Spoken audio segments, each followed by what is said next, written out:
সম্মানিত সুদী, আর এখন শুরু হয়েছে কি ইদানিং দেশে মাজার নিয়ে শুরু হয়েছে বাঙ্গাবাঙ্গি। আমরা এইটাও বলি মাজার বাঙ্গার পক্ষে আমরা না। কথা কি বুঝতেছেন? একদম ক্লিয়ার।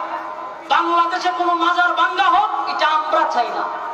আমরা চাই মাজারের মধ্যে যারা ইয়াবার ব্যবসা করে, মাজারের মধ্যে যারা গাঞ্জার ব্যবসা করে, মাজারের সিদ্ধির ব্যবসা করে, মাজারের নারী পুরুষ একত্রিত হয়ে বেপরদায় নাচানাচি করে এমন দুষ্ট লোককে পেটের চামড়া তুলে ফেলবেন বাইরে। পঞ্জাবি দূর করতে হবে, ঠিক কিনা বলো? আমরা আল্লাহর ওলিদের বিরুদ্ধে নয়, আমরা ওলিদেরকে সম্মান করি, এই জন্য কোন মাজারে আমরা সিদ্ধি ধরাই না। তোরা যে আশেকে রাসূলের পরিচয় দিয়া ওলিয়া উলিয়াদেরকে বেজ্জতি করতে যোগ, তোরা এই ওলিদেরকে আমরাও সম্মান করি না। তোরা বলস তোরা সিদ্ধি ধরাস, মহিলা নিয়ে নাচানাচি করস, দুল বাজনা বাজাস, এতে ওলির সম্মান বাড়ে না কমে? কমাস তোরা খোঁজ আমদারে, তোমরা তো মিলে না। কথা কথা দিল। কিন্তু মাজার বাংলার পক্ষে আমরা না, কারণ মাজার আল্লাহর ওলিরা শুয়ে আছে, মাজার জিয়ারত করা সুন্নাত সুন্নাত সুন্নাত। মাজার হলো জিয়ারতের জায়গা।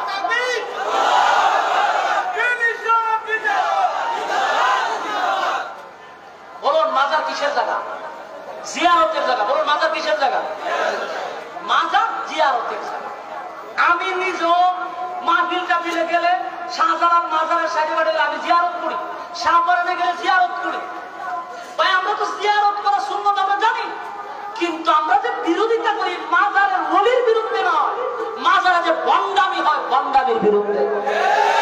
আর এই কথা মরার আগ পর্যন্ত বললে দাও, এটা বলতো না। আপনি বন্ডামি করবেন আর আপনারা বলবেন মাজার বিরোধী। মাজার বিরোধী না, মাজারের বন্ডামির বিরুদ্ধে। ওলির দরবার তাহলে তোরা নাফাক বানাইতেছ, অসম্মানিত তোরা করতেছ। আমি ঢাকা মিরপুর 1 নম্বরে 3 বছর ছিলাম, আমার বাসা ছিল শেরালি বাজার নি কি কয় শালি বাজার, এর পাশে আমার বাসা ছিল। আমি যা দেখছি তা আপনারা অনেকে দেখেন না। ওখানে গিয়া দেখি এইভাবে টানা শুরু করে শট মট লাগায় বেড়া বেড়ি জটা জটি টাইনা শুকাটি যায় না। যে সিগারেট আমি টাকাস করে বইতে না বলে বাবের জগতে যেমন জানে। বলুন তো দেখি আমরা মাজারের পরিবেশ নষ্ট করছি না এরা করছে? এরা রে নবীর দুশ্মন পায় না, ওলির দুশ্মন করা ভয় আমরা রে। বুঝা গেল সন্দেহ আছে। আমার কথা কি কোনো বেজাল আছে? বাস্তব কইছি না অবাস্তব কইছি? আমরা কি সত্যিকারের ওলির বিরুদ্ধে না মাজারের ভিতরে যারা ওলির মাজারকে যারা কবরকে নাফাক করতেছে তাদের বিরুদ্ধে? তাদের বিরুদ্ধে। স্পষ্ট না স্পষ্ট? স্পষ্ট কথা। তাই আমরা এখনো বলি যারা মাজার ভাঙতেছে তাদের ব্যাপারে বলছি, মাজার ভেঙে আপনারা কি বুঝাইতে চাচ্ছেন সেটার পক্ষে আমরা নয়। যদি সত্যিকারের ওলি থাকে সেটা হেফাজত করা আমাদের দায়িত্ব, বন্ডামি দূর করা আমাদের দায়িত্ব।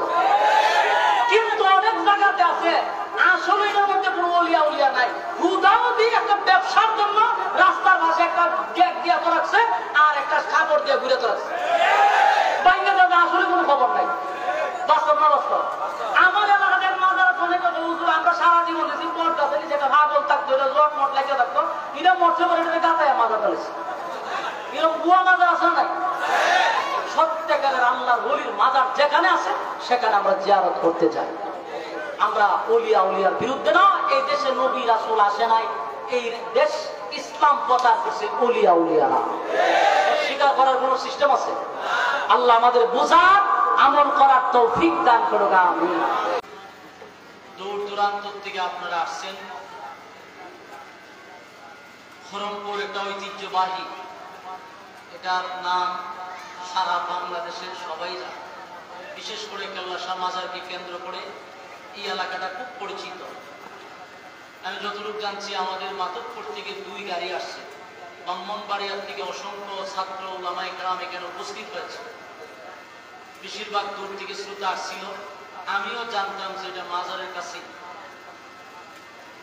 যাই হোক, এটা খাদেমদের পক্ষ থেকে একটা ফাউন্ডেশনের পক্ষ থেকে মাহফিল। এরপর আপনারা এই প্রচন্ড গরমে যে উপস্থিতি, এখানে বৈশা থাকাটা অনেক কষ্ট। এরপর আপনারা মৌমাছির মতো বসে আছেন। লম্বা আলোচনা যদি নাও হয়, যতক্ষণ আলোচনা চলবে আপনারা আছেন তো ইনশাআল্লাহ। আমরা ধৈর্যের সাথে কথাগুলি শ্রবণ করার চেষ্টা করব। রব্বে কারীম যেন বলনেওয়ালা এবং শুননেওয়ালা উভয়কে সহিভাবে বলার তৌফিক দান করে, শুননেওয়ালাকে শোনার তৌফিক দান করে। আমিন। সম্মানিত সুধী, অত্যন্ত গুরুত্বপূর্ণ একটি মাস, ফজিলতপূর্ণ একটি মাস রবিউল আউয়াল মাস। এই মাসকে কেন্দ্র করে আমরা সারা বাংলাদেশের বিভিন্ন জায়গায় ওয়াজ মাহফিল করে থাকি। এই মাসটাকে কেন্দ্র করে 12 রবিউল আউয়ালের দিন, এই 12 তারিখে আমরা অনেক সময় আনন্দ মিছিল করি। যে যেভাবে পারে নবীর প্রেম তারা জাহির করে। আজকের এই দিন রবিউল আউয়াল মাসের 12 তারিখ। আমরা সচরাচর জানি যে এই মাসে রাসূল আরবি সাল্লাল্লাহু আলাইহি ওয়াসাল্লাম সুবহ সাদিকের সময় সোমবার দিনে দুনিয়াতে পদার্পণ করেছেন। যদিও বিজ্ঞ আলেমরা এই ব্যাপারে অনেক কথা বলে থাকেন, যেখানে ইখতিলাফ আছে, জন্ম নিয়ে ইখতিলাফ, কেউ বলে 8 তারিখ, কেউ বলে 12 তারিখ, কিন্তু একটা বিষয় একমত, কোনো ইখতিলাফ নাই। এটা হলো 12 রবিউল আউয়াল সোমবার দিনে রাসূলের ওফাত হয়েছে, এর মধ্যে কোনো সন্দেহ নেই, কোনো ইখতিলাফ নেই। তাহলে এই দিনটা শুধু জন্মের তারিখ না ওফাতের তারিখ? আপনারা, আমার আওয়াজ আপনাদের কান পর্যন্ত যায়নি?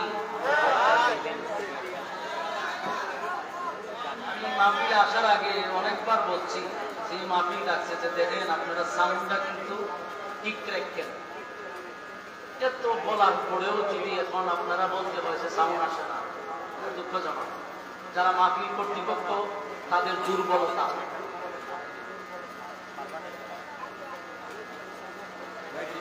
না আমরা আসলে আওয়াজ করবো,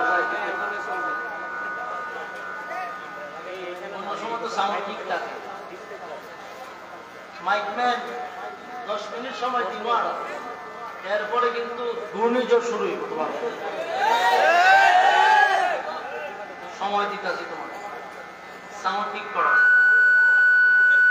মাইকম্যানের দোষ না, কর্তৃপক্ষ এগুলোর ব্যাপারে খুব সচেতন থাকা দরকার। ওয়াজগুলো মাইক দিয়ে, এখন যদি প্যান্ডেলও শুরু ওই চেয়ারে যারা বসে চেয়ারে আওয়াজ শোনে না, তাহলে কি আয়োজন করছে বলে? কি মাইকম্যান আনছে আমার বলে না, কি সেভিং করছে যে প্যান্ডেলই আওয়াজ যায় না?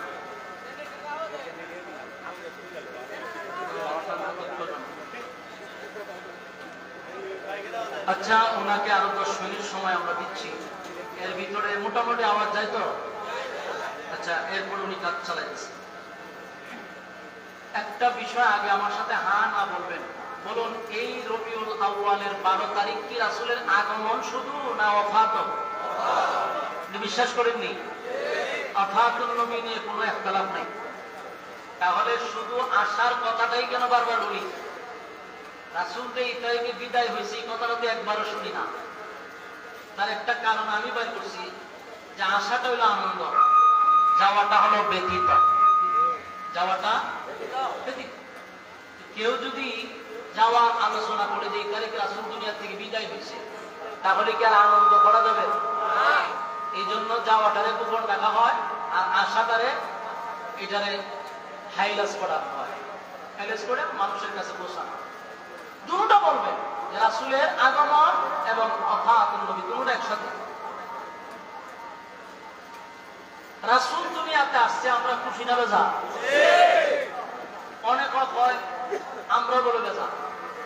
বেজান না? আসমান খুশি, জমিন খুশি, সূর্য, চন্দ্র, গ্রহ, নক্ষত্র, পাহাড়, পর্বত, সাগর, নদী, নালা, খাল, বিল, কীট, পতঙ্গ, সৃষ্টি জগতের সবাই খুশি রাসূল দুনিয়াতে আসার কারণে। কেন মিথ্যা অপবাদ নয়? রাসূল আসার কারণে সবাই খুশি, সৃষ্টি জগতের সমস্ত মাখলুকাত আসার আনন্দে আনন্দিত। দিন বলছে আল্লাহর কাছে, আল্লাহ আপনি আমার মধ্যে রাসূলকে দেন। রাত বলছে আল্লাহ আপনি আমার মধ্যে দেন। রাত আর দিনকে খুশি করার জন্য আল্লাহ সুবে সাদিকের সময় রাসূলকে পাঠাইছে। সুবে সাদিক দেখবেন কিছু অংশ রাত্রে, কিছু অংশ দিনে। এই সময়টাতে রাসূলকে পাঠাচ্ছে। রাসূল আসার কারণে দিন খুশি, রাত খুশি, আসমান জমিন খুশি, আল্লাহর মাখলুকাত খুশি। আমি যদি খুশি না হই তাহলে এতে কি রাসূলের সম্মান কমে যাবে? আমার মধ্যে কটায়া যদি আল্লাহর রাসূলের আশায় খুশি না হয়, আমার ধ্বংস, কিন্তু রাসূলের সম্মান কমবে? এটা বলতাম সবাই খুশি। রাসূল সাল্লাল্লাহু আলাইহি সাল্লামের জীবনীটা 63 বছর। কত বছর ছিলেন? 63। প্রতিটা কথা আলোচনা মনোযোগ সহকারে শ্রবণ করবেন। কেন বলছি? বালিশের সঙ্গে মাথা লাগায় আমার বাড়িতে কথাগুলি অ্যানালাইজ করবেন। কি বলছি আগে মনোযোগ দিয়ে শুনবেন, এরপরে আলোচনা করবেন, সমালোচনা করবেন। না আপনি বুঝেন কম, লাফান বেশি, তাহলে আপনার সাথে আমার কোনো ওয়াজ নাই। আপনাকে বুঝতে হবে। আজকে যার যার মোবাইল আছে মনে মনে রেকর্ড করেন যে কি কয় শুনুন। আসলে কি আশরাফি রাসূল বিরোধী, ওলি আল্লাহ বিরোধী? এটা আজকে মনোযোগ দিয়ে শোনা দরকার। এক বেচারা বলছে যে আপনার খান তো সিলে নিয়ে গেছে, আপনি খান ও হাত না দিয়ে একটু দৌড় মারছেন। এটা যেমন বুখামি। মানুষ বলে অমুক হুজুর তমুক হুজুর তো ওলি আল্লাহ মানে না, রাসূল মানে না, আপনিও শুরু করলেন গালাগালি। এটাও তেমন বুখামি। মনোযোগ দিয়ে শুনতে হবে। যা বলবো আজকে খালি মনোযোগ দিয়ে শুনবেন। রাসূলের শান মান আপনারাও বলেন, আমরাও বলি। মনোযোগ দিয়ে আজকে শুনবেন। এক নাম্বার কথা হলো আগে মনোযোগ দিয়ে শুনতে হবে। রাসূলের জীবনীটা কত বছর? 63 বছর। এই 63 বছরটাকে 3টা ভাগে ভাগ করা হয়। এর মধ্যে 40 বছর কোরআন নাজিলের আগ পর্যন্ত। কোরআন নাজিল হওয়ার পরে 2টা ভাগে ভাগ করা হয়েছে। একটা হলো মাক্কি আর একটা হলো মাদানী। কোরআন নাজিলের আগে 40 বছর হলো কবলান নবুয়্বত। এই 40 বছরের ভিতরে রাসূল আদেশ করেন নাই, নিষেধ করেন নাই, নীরব ভূমিকা পালন করছে। বাকি রইল 13 বছর মাক্কি জিন্দেগি। এই 13 বছরের অধ্যায়টা পরে দেখবেন এখানে শুধু এক চাটিয়া নির্যাতন সহ্য করছে, এক চাটিয়া মার খাইছে, প্রতিবাদ করে নাই। বাকি 10 বছরের জিন্দেগি মাদানী। সেই সময় শুধু মায়ের খাইছে না, মায়ের দিছে। খালি মায়ের খাইছে না মায়ের দিছে? কুবা শামসুর মতো করে কুবাইছে। খালি মায়ের খাওয়ান ইসলামে না মায়ের দেওয়ানো? 13 বছর শুধু নির্যাতন সহ্য করে আছে, এক ছাটিয়া নির্যাতন করছে। প্রতিবাদ করে নাই কেন? আল্লাহ বলেন নাই প্রতিবাদ করেন নাই। 10 বছর পরে ইসলামিক রাষ্ট্র কায়েম করছে, মায়ের খাইয়া না, মায়ের দিয়াও। তাহলে 3টা অধ্যায়ের প্রথম 40 বছর গেল, দিনের দাওয়াত দেন নাই। দাওয়াত দিলেন কত বছর? 23 বছর। বলুন দাওয়াত দিলেন কত বছর? দাওয়াত দিলেন না কত বছর? 40 বছর। তাহলে রাসূলের জীবন এটা হলো 63 বছর। জীবনের একটা বেশি অংশ চলে গেছে দাওয়াত ছাড়া। আর 23 বছর মাইর খাইলেন, 13 বছর। পরের 10 বছর গিয়ে ইসলাম কায়েম হইল রাষ্ট্রীয়ভাবে। প্রশ্ন হইল 40 বছর রাসূল চুপ ছিল কেন? জানা দরকার না। জীবনের বড় একটা অংশ চুপ, কোনো আদেশ নাই, নিষেধ নাই। এখন 40 বছরটা যদি আপনি একটু অ্যানালাইজ করেন, একটু স্টাডি করেন, তাহলে দেখেন 40 বছরের ভিতরে আমার রাসূলের একটা শত্রুও ছিল না। এই করমপুরের ভাইয়েরা, প্রতিটা কথা মনোযোগ দিয়ে শুনবেন এবং বুঝলে হ্যাঁ বলবেন, না বুঝলে না বলবেন। আওয়াজ দিতেই বল। মাইকের আওয়াজটা হোক আর না তাও, কিন্তু আপনাদের আওয়াজ থাকতেই হবে।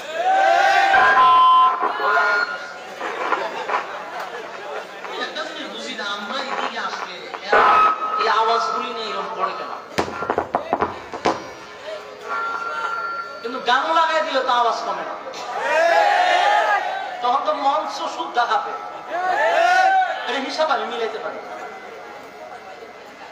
এখন দেখেন 40 বছর বেশি অংশ চলে গেল দাওয়াত ছাড়া। ঘটনাটা কি? আপনি মনোযোগ দিয়া যদি 40 বছর রিসার্চ করেন তাহলে অনেক কিছু পাবেন। 40 বছর পরে রাসূল যখন মানুষের সামনে দাঁড়ায় বলল যে আজকের পর থেকে আমারে তোমরা মুহাম্মদ বলবা না, আমারে বলবা মুহাম্মাদুর রাসূলুল্লাহ সাল্লাল্লাহু আলাইহি ওয়াসাল্লাম। এই ঘোষণাটা কত বছর পরে দিছে? 40 বছর।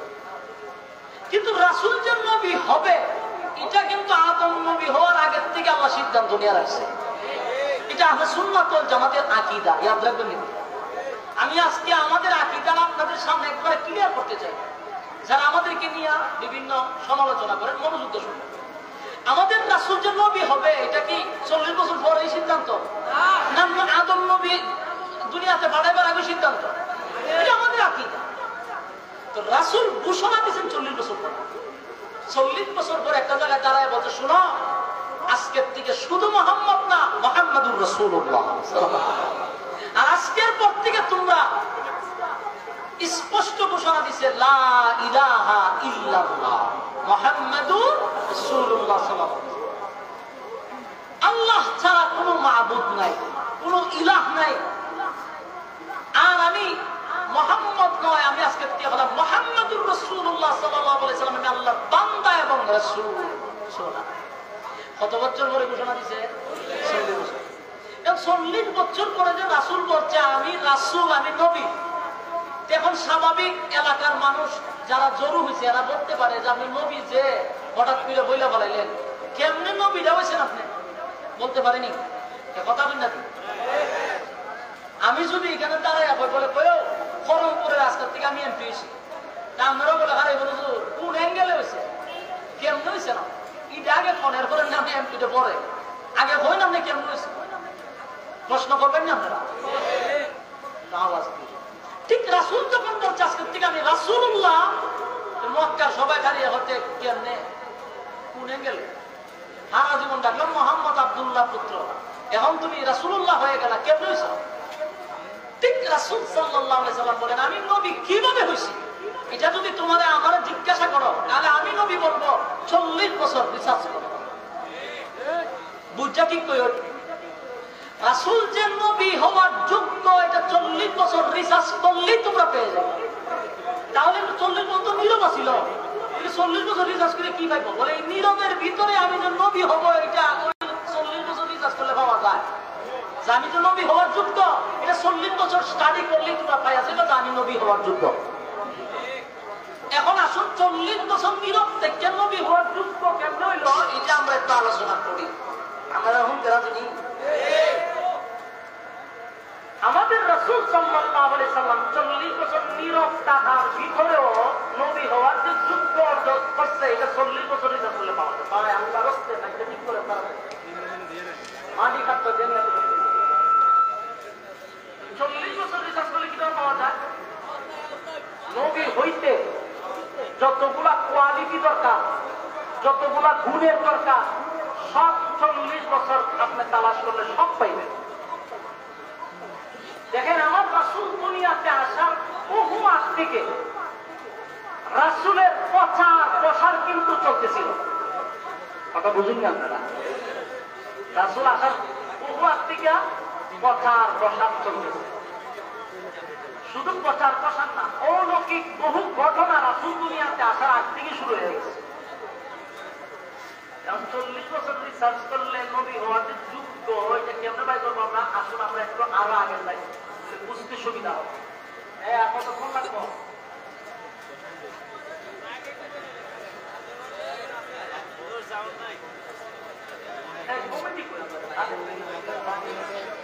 আপনারা কি এই জিনিসটা একটু গুরুত্ব দেওয়ার দরকার ছিল না ভাইজান?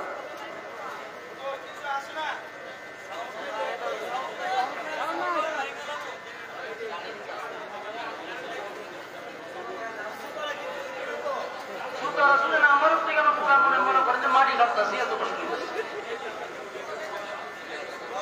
জেনারেটরতে সারা বাংলাদেশে ওয়াজ করি, এখন জেনারেটরতে ভাবলিলে আওয়াজ করে না তুলছিলাম। আপনারা এই কামটা করলেন, মাইকের ব্যাপারে দুর্বলতা করলেন।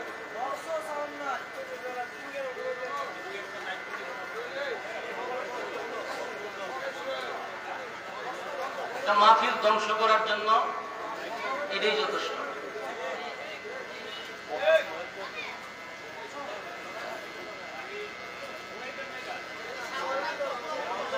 হ্যাঁ, সব তো বন্ধ, আমি বুঝতে আছি, সব বন্ধ।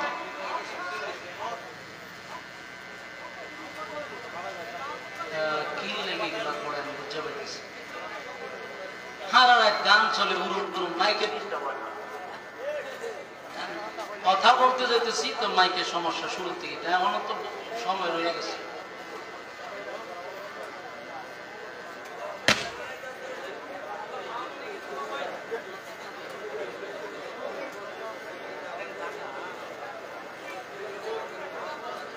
বসেন বসেন, ইনশাআল্লাহ বসে যান। আমরা যেহেতু আপনারা আরামের ঘুম হারাম করছেন, আর বসে যেহেতু গেছেন, আলোচনা শুনে যাওয়া দরকার না। আমরা তো বলবেন যে কি কাজ লাগাই দিলে আজকে আলোচনা শুনতে পারি যাবেন। মনের যত ভুল ধারণা আছে এগুলো যেন আজকের আলোচনায় ভেঙে যায় ইনশাআল্লাহ। ঠিক করে কিছু আওয়াজ আসেনি, বক্স আসেনি, আওয়াজ এখনো যায় না। এখন শুনেন, তাহলে 40 রাসূলকে যখন বললো আমি রাসূলুল্লাহ, তখন মক্কার মানুষটা কি বলছে যে আপনি রাসূল কিভাবে হয়েছেন? রাসূল বলে আমি রাসূল কিভাবে হয়েছি, কেমনে হয়েছি? 40 বছর আমার জীবন ইতিহাস তালাশ করা। আমরা যে মিলাদুন নবী বলি, মিলাদ শব্দের অর্থ হলো জন্ম, মিলাদুন নবী মানে আমাদের নবীর জন্ম। 40 বছরের জীবনী ইতিহাস কি বলা হয়? মিলাদুন নবী মানে রাসূলের জন্ম নিয়ে আলোচনা। এখন এই 40 বছর তো নীরব ছিল, নীরব তাহার ভিতরেই নবুয়ত কিভাবে পাইল, এটার প্রশ্নের উত্তর 40 বছরের ভিতরে আছে। এই কথাগুলো আপনার শোনা দরকার আছে নি? কি সুন্দর একটা সাউন্ড আছিল, কি করবো ওইখানে আমার জানিও। আচ্ছা ঠিক করে এখন শুনেন 40 বছর কি করলেন একটু মনোযোগ দিয়ে শুনেন। এর আগের থেকে যদি আমরা শুনি, রাসূলের বাবা ছিল আব্দুল্লাহ, রাসূলের দাদা ছিল আব্দুল মুত্তালিব, আর বাবা ছিল আব্দুল্লাহ। রাসূলের দাদা ছিল ওই খানায় কাবার মুতাওয়াল্লি। তখনকার মানুষ কোনো কিছু সমস্যা করলে দাদার কাছে যাইত, ওই আব্দুল মুত্তালিবের কাছে। বৃষ্টি না হলে বিয়া হইতো, আপনি বললেন একটু বৃষ্টির লেগে আল্লাহ এই রাসূলের দাদা খানায় কাবার উসিলায় দোয়া চাইতো, আল্লাহ বৃষ্টি দিত। আব্দুল মুত্তালিব একটি চতুর্দিক দিয়ে মানুষ আয় ওনারা গেরাও করে রাখছে, বলতেছে আপনি তো খানায় কাবার মুতাওয়াল্লি, অথচ জমজমরা এতদিন ধরে বন্ধ হয়েছে, আপনি এই ব্যাপারে কোনো পদক্ষেপ নিলেন না। আপনি মুতাওয়াল্লি হয়েছেন, জমজম বন্ধ কেন? তো উনি চিন্তা করে গেল যে আমি মুতাওয়াল্লি, অথচ জমজমটা বন্ধ, কিভাবে জমজম চালু করা যায়? তো উনি একদিন দোয়া করছে, আল্লাহ আপনি যদি জমজমটা চালু করে দেন তাহলে আমার সন্তান আছে 11 জন, একজনকে আল্লাহর রাস্তায় জবাই করে দিব। এই মান্নাত যখন করছে তখন একদিন জমজম চালু হয়ে গেছে, জমজম চালু হয়েছে। আমাদের সমাজের অভ্যাস দেখবেন, আমরা স্বার্থ পুড়ে গেলে পরে আর কিন্তু ইয়ার থাকে না। জমজম তো চালু হয়েছে, কিন্তু সন্তান আর আল্লাহ রাস্তায় জবাই করে না। তো ওনারা স্বপ্নে দেখানো হচ্ছে যে তুমি তো ওয়াদা দিছিলা তোমার একটা ছেলেকে কুরবানি দিবা, এখন তো দেও না, 11 ছেলের উপরে কিন্তু বিপদ আসবে। স্বপ্নে দেখে ঘুম থেকে দৌড়াইয়া গেছে তাওরাতের এক আলেমের কাছে, ওনার নাম ছিল ওয়ারাকা বিন নাওফল। গিয়া হয় বই স্বপ্নে তো এই দেখছি, আমি তো মান্নত করছিলাম, তো এখন তাওরাতের আলেম যদি মান্নত করছো জবাই করো না কেন, ওইটা কেমনে করি? তোমার সন্তানের মধ্যে যে কোনো একজন জবাই করো। 11 জন সন্তান লইয়া বলছে, লইয়া বলল আমি তো মান্নত করছিলাম একজন আল্লাহ রাস্তায় জবাই করো, তোমরা খেয়ে রাজি একটু বলো, কেউ রাজি বলো, কথা বলতে 11 জন ছেলে বলতেছে বাবা আপনি কি আমার নাম বলছিলেন? না, তাহলে আমি যাই। আরেকজন বলে বাবা আপনি আমার নাম বলছিলেন? বলে না, তাহলে আমিও যাই। যাই করতে করতে 10 জন গেছে, রয়েছে একজন, ওনার নাম হলেন আব্দুল্লাহ। শুধু কিন্তু পাপের নিয়ত হইল সবাই জব করতে পারি, কিন্তু আব্দুল্লাহ জবাই করে গেছে। ছোট ছেলে, ভদ্র নম্র, খুব স্নেহের, তাই আব্দুল্লাহ জবাই করতে চাইল না।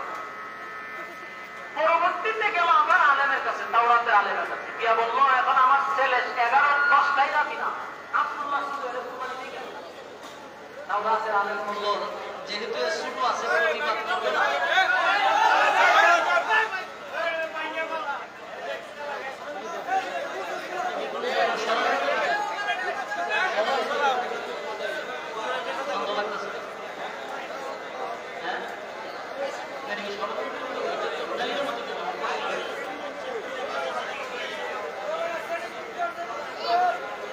আমার সময় চলে যাবে।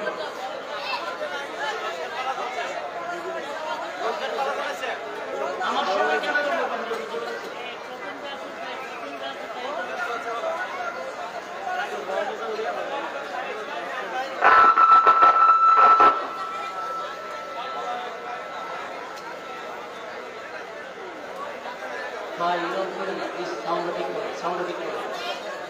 সাউন্ড ঠিক করেন।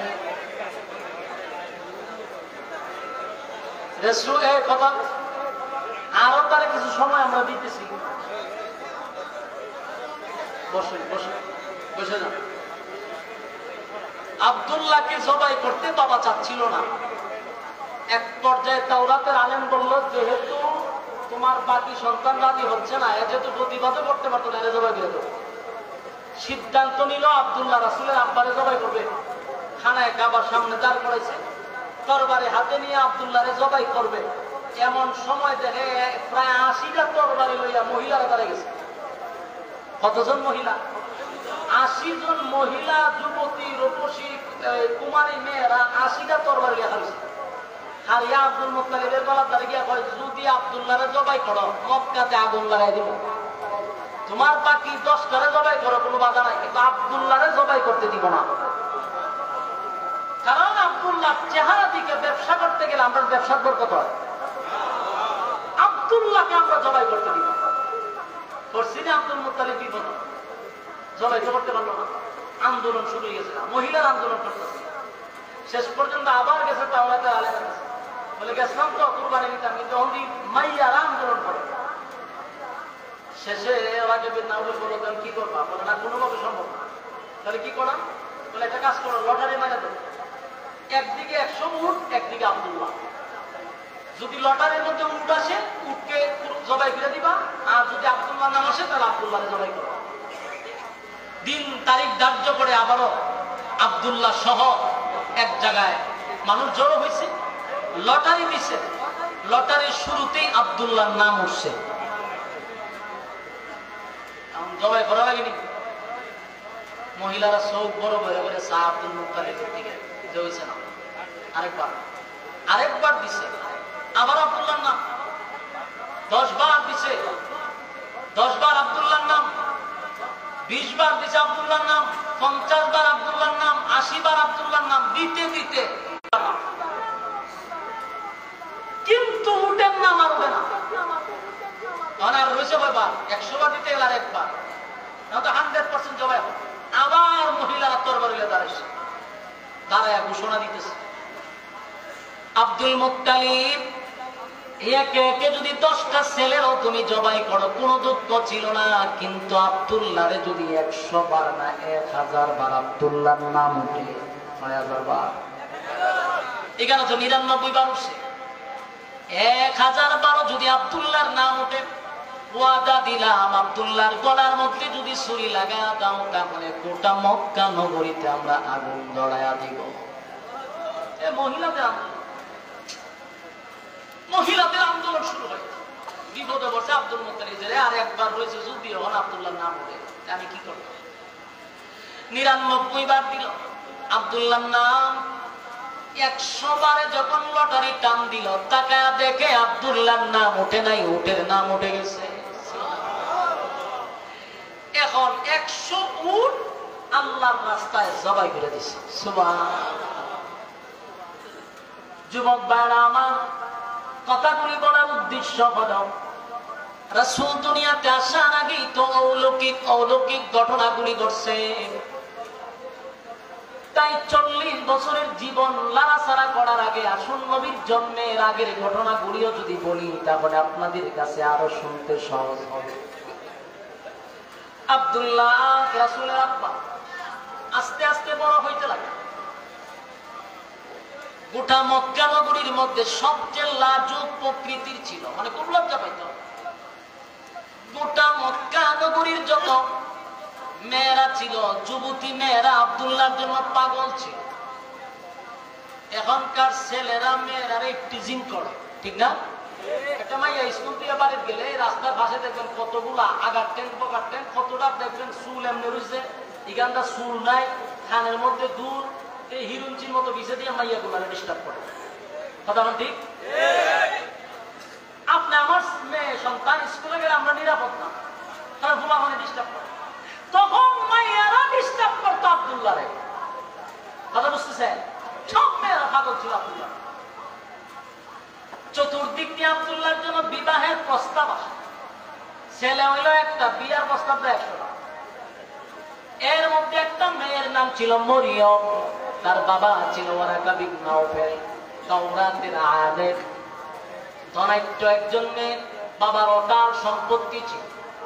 এই মরিয়ম আব্দুল্লাহ রে রাস্তার মধ্যে পাইনি দাঁড়ায় বলতো, আব্দুল্লাহ রে তোর ভাই হইল 11 জন, তোর বাবা 10টা ছেলে 11টা ছেলে জন্ম দিছে, সম্পত্তি কি আছে, ভাগ করলে কিছুই পাবি না। বরং তুই যদি আমারে বিবাহ করস, আমি আমার বাবার একমাত্র কন্যা, আমার যত সমস্ত সম্পদ আছে তোর নামে সব আমি দিয়া দিব। তোমার আব্বারে বলো আমার সঙ্গে যেন তোমার বিবাহ দেয়। প্রতিদিন রাস্তার মধ্যে মেয়েরা ডিস্টার্ব। আব্দুল্লাহর বাবার কাছে, আব্দুল মুত্তালিবের কাছে প্রতিদিন বিবাহের প্রস্তাব যায়। একটা সময় আব্দুল মুত্তালিব চিন্তা করলো মেয়েদের টিচিং আর সহ্য করার মতো না।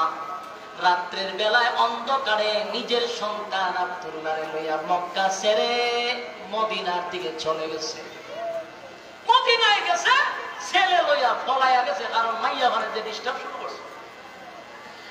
মদিনায় আবার আব্দুল মুত্তালিবের একজন বন্ধু ছিল, দুইজন একসাথে ব্যবসা করতো। তো ব্যবসার সুবাদে দেখছে যে ঘরের ভিতরে যুবতী মাইয়া আছে। চিন্তা করছে মাইয়াটা তো সুন্দর, আমার ছেলেও সুন্দর, বিয়া যদি করানো লাগে আমার বন্ধুর মাইয়ার সাথে বিয়া করা। এটা আগেই টার্গেট রাখছে। ওই রাত্রের বেলা ছেলেরা লইয়া মদিনায় গেছি, দোস্ত আমি তো আইসি মক্কার থেকে, রাত্রের বেলা বলাইয়া বলে গেলে বলে ছেলে একটা বিয়ায় 100টা, মাইয়া ফানের যন্ত্রণায় ফুলা লইয়াছে। অনিয়োগ করছি বিয়া না করাইয়া আমি আর মক্কা যেতাম। মাইয়া মাইয়া পছন্দ হয়েছে নি? বলে মাইয়া তো তোরটাই আমার পছন্দ আগের থেকে। তো বন্ধু বলে দোস্ত তোর ছেলে অনেক সুন্দর, আমার মেয়েও সুন্দর, তাহলে বিয়া করাই। বিবাহ করাই আসছে। যেই মেয়ের সাথে বিবাহ হয়েছে ওনার নাম হলো আমেনা। সুবহানাল্লাহ। বিয়া হয়ে গেছে।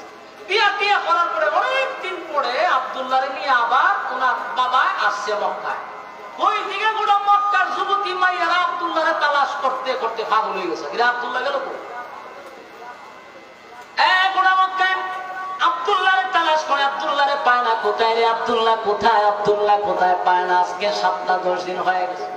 হঠাৎ করে আব্দুল্লাহ যখন মক্কায় আসলো, মেয়েরা খবর পাইছে আব্দুল্লাহ মক্কায় আস। এর মধ্যে মরিয়ম ওয়ারাকা বিন নাওফেলের মেয়ে একমাত্র কন্যা খবর পাইছে। হঠাৎ করে তাকায় দেখে আব্দুল্লাহ রাস্তা দিয়ে হাঁটতেছিল। মরিয়ম পাগল পাগল পাগল হইয়া ঘর থেকে বাহির হইয়া রাস্তায় দাঁড়াইছে আব্দুল্লাহর সামনে। আব্দুল্লাহর সামনে দাঁড়ায় আবার আব্দুল্লাহ 10টা দিন ধরে পাগল পাগল হইয়া মক্কার অলিতে গলিতে তোমারে তালাশ করি, কিন্তু আমি তোমারে পাই না। বলো না তুমি এতদিন কোথায় ছিলা? হঠাৎ করে মরিয়ম আব্দুল্লাহর চেহারা দিকে তাকাইয়া মরিয়ম জোরে একটা চিৎকার দিয়া মাটিতে পড়ে গেছে, বেহুশ হয়ে গেছে। আব্দুল্লাহ চিন্তায় পড়ে গেল, মরিয়ম আমারে দেখে চিৎকার মেরে বেহুশ হয়ে গেল, ঘটনা কি? হুশ ফিরার পরে আবার চিৎকার শুরু করছে। আর বলে আব্দুল্লাহ 10টা দিন মক্কার অলিতে গলিতে তোমারে তালাশ করলাম, আজকে তোমার চেহারার দিকে তাকাইয়া আমি বুঝতে পারছি আব্দুল্লাহ রে বল খানায় আবার কসম দিছি আমার সঙ্গে লুকোচুরি করবি না। বল তুই কি বিবাহ করছস? বলে হ করছি। মেয়ের নাম কি? আমেনা। বলে হ আমেনা। মেয়ের বাড়ি কি? মদিনায়। বলে মদিনায়। আব্দুল্লাহ আমি আজকে অনেক দিন ধরে পাগল হয়ে গেছি তোরে বিবাহ করার জন্য। আব্দুল্লাহ রে আমি তোরে মন থেকে ভালোবাসতাম। যেদিন তোর আব্বা তোরে জবাই করার জন্য খানায় কাবার সামনে দাঁড়াইছিল, 80 জন মেয়ে তরবারি লইয়া দাঁড়াইছিল প্রতিবাদ করার জন্য। এ আব্দুল্লাহ, এই 80 জন মেয়ের নেতৃত্ব আমি মরিয়ম দিছি। আমার নেতৃত্বে 80 জন মেয়ে দাঁড় করাইছি তোমার যেন জবাই না করে, কারণ আমার মনে বড় ধারণা ছিল, আব্দুল্লাহর স্বপ্ন দেখছি পৃথিবীর শ্রেষ্ঠ মা আমি হব, পৃথিবীর শ্রেষ্ঠ মা হব। এই আব্দুল্লাহ, তোমার জন্য কেন পাগল ছিলাম জানোনি? কেন পাগল ছিলাম জানোনি? আব্দুল্লাহ রে, আমার আব্বা কিন্তু তাওরাতের আলেম, আমি তাওরাতের আলেমের মেয়ে। আমি প্রতিদিন আমার বাবার সঙ্গে তাওরাত রিসার্চ করি। তাওরাতের প্রতি পৃষ্ঠায় পৃষ্ঠায় আমি মুহাম্মদের নাম পেয়েছি।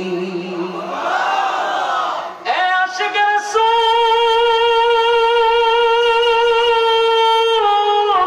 প্রতিটা কথা দিলের কান লাগায় শুনবেন।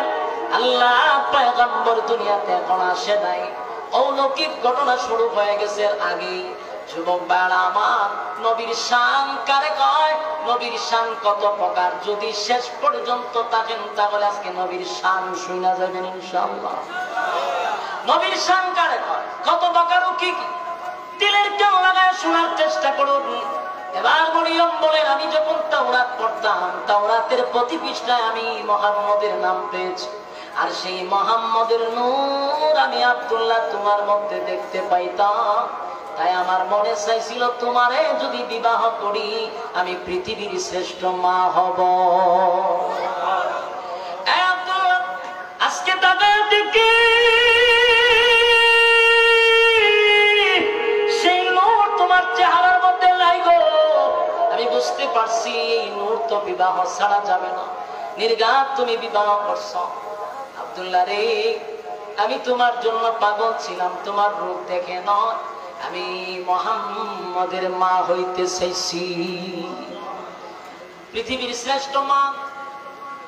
আব্দুল্লাহ, যেহেতু আমি পৃথিবীর শ্রেষ্ঠ মা হইতে পারলাম না, আজকে ওয়াদা দিলাম, খানায় খাবার কসম করলাম, আর কোনদিন আমি মরিয়ম বিবাহ বসব না।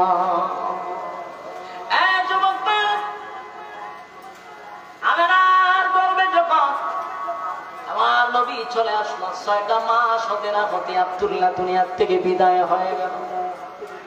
মা আমেনা 6 মাসের যখন গর্ভধারণ করলো, এর ভিতরে আব্দুল্লাহ চলে গেছে। এবার আমেনা বিধবা হয়ে গেল।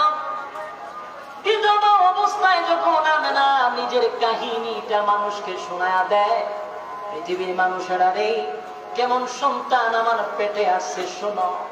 আমি আমেনা যখন রাস্তা দিয়া হাঁটি, কোন পাখি আমার মাথার উপর দিয়া যায় না। আশিকে রাসূল, নবীর শান কারে কয়? নবীর শান কারে কয়? দিলের কান লাগায়া শোনো। আমেনা বলে, শুধু তাই নয়, আমি যখন কলস নিয়ে পানি আনতে যাই, আগের জামানায় টিউবওয়েল ছিল না, কূপের থেকে পানি তুলতে হয় রশি দিয়া। আমেনা বলেন, আমি কূপের পানে গেলে পানি অটোমেটিক আমার সামনে চলে আসতো, রশি লাগতো না, টানতে হইতো না। শুধু তাই না, আমেনা রাস্তা দিয়ে যায়, মানুষ দেখে এত গ্রান, এত গ্রান, এত গ্রান, এত গ্রান। আরবের মানুষেরা সমালোচনা করতে লাগলো, আব্দুল মুত্তালিবের ছেলে তো মারা গেল, আমেনা তো বিধবা, বিধবা নারী শরীরের মধ্যে এত ঘ্রাণ লাগাইয়া রাস্তা দিয়া হাঁটে। চতুর্দিকে সমালোচনা শুরু হইল। আব্দুল মুত্তালিবের কানে আসলো, তোমার বৌমা তো বিধবা হয়ে গেছে, তারে বলবা সে যেন এত মজার ঘ্রাণ লাগাইয়া রাস্তা দিয়া যেন না হাঁটে। আর এটা এমন ঘ্রাণ, মক্কার কোথাও এই সুগন্ধি পাওয়া যায় না। এবার আব্দুল মুত্তালিব রাসূলের দাদিরে বলল, তোমার বৌমারে বলবা সে যেন ঘ্রাণ না লাগায়, আতর ব্যবহার না করে, কারণ বিধবা মানুষ সমালোচনা করে, আমার ইজ্জত যায়। রাসূলের দাদি বললেন, না, তোমার শ্বশুর হল মক্কার একজন সর্দার মাতব্বর, তার একটা সম্মান আছে। না গো, তোমার স্বামী নাই, তুমি কিন্তু এত ঘ্রাণের আতর ব্যবহার করবা না। এবার আমেনা বলেন, মা, আমি আপনাদেরকে জানাইতে চাই, একটু আমার সঙ্গে আসে। রাসূলের দাদিরে কাছে নিয়ে তুরু ফলাইছে। মা এখন কি গ্রাম কমছে না বাড়ছে? রাসূলের দাদি বলেন পোড়া ঘরটা যেন সুগ্রামে মুখরিত হয়ে গেছে। এবার বাথরুমে নিয়ে বলুন না দাঁড়ান, যেখানে গোসল করি সেখানে আসেন। সেখানে যাওয়ার পরে গ্রান আরো বাড়ছে। মাগো, যে গ্রান আপনারা শুনছেন, যে গ্রান আপনারা পাইতেছেন, এটা দুনিয়ার কোনো আতর নয়, আমি টাকা দিয়া কিনে শরীরে লাগাই নাই গো মা। এই গ্রান আমার পেটের ভিতর থেকে আসে। জুড়ে কোন সুবহান। পেটের ভিতরে থাকা অবস্থায় গ্রান বাহির হয়েছে। আমরা বলি না আমার শরীর থেকে গ্রান বাহির হয়, আমার মুখ থেকে গান বাহির হয়। শুধু তাই নয়, আমি রাস্তা দিয়া গেলে গাছ পর্যন্ত আমার সালাম দেয়। যুবক ভাই আমার, এবার আসুন, যেদিন রাসূল দুনিয়াতে আসবে, কবে আসবে? কেউ বলে 8 তারিখ, কেউ বলে 12ই রবিউল আউয়াল। ঠিক নেই?